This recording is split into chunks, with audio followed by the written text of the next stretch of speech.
All right, we're back on the halftime report. Shares of industrial giant Ingersoll-Rand outperforming the broader market this year. Goldman Sachs now puts it on its conviction buy list. They think the stock can rally 15% more from here. We made it our call of the day. They like HVAC. They think the guidance range is beatable.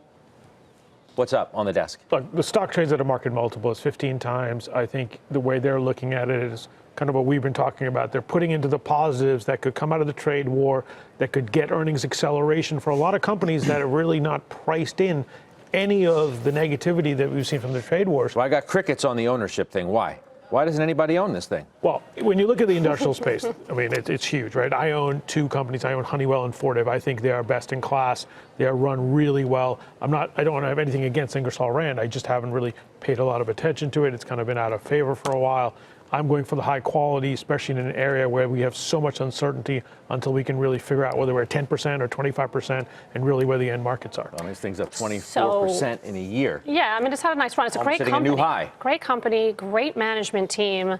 If you believe in HVAC, you obviously believe in non-residential construction, and the Architectural Billings Index came out 2 weeks ago, and that showed a nice improvement, and that is a 6 to 12-month leading indicator for future sales in non-resi construction. So this would be a play for sure.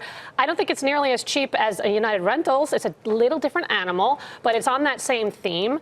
And I also don't think it's nearly as cheap as Caterpillar. And I think one of the reasons it's actually done well in the last year, but it's actually lagged a lot of the industrials. I think people want the juice from China and from trade. And so, by the way, if you don't get a trade negotiation or deal, then this one probably will hold up better relatively than some of the other names. But a perfectly fine company. I just think there's others that are cheaper.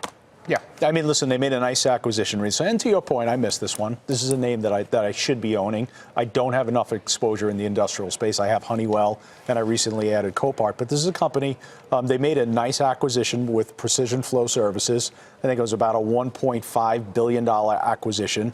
That gets them into the pump and fluid handling business. That's a high margin growth business. And that's all about oil and gas expansion, both domestically and internationally. So it's a nice acquisition.